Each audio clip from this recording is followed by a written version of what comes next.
ভাইজান ভালো আছেন? আলহামদুলিল্লাহ, আল্লাহ ভালোই রাখছে। কি করতেছেন আপনি?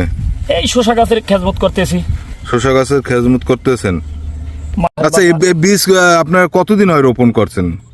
1 মাস হয়েছে মনে করি, এরকম আর কি। 1 মাস, 1 মাস বেশি হয় না আর কি। আচ্ছা আচ্ছা, এই শসার ফলনটা আপনার কতদিনে পাবেন?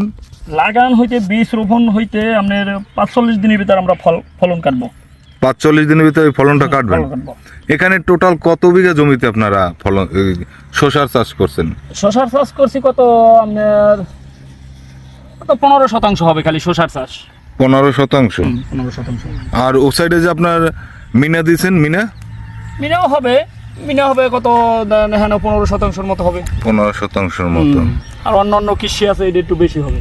আচ্ছা, মোটের উপর ওই ঝিঙ্গা, করলা, শসা, তারপর মিনা নিয়ে আমাদের প্রায় 5 বিঘা এখানে। 5 বিঘা জমিতে আপনার এই হ্যাঁ।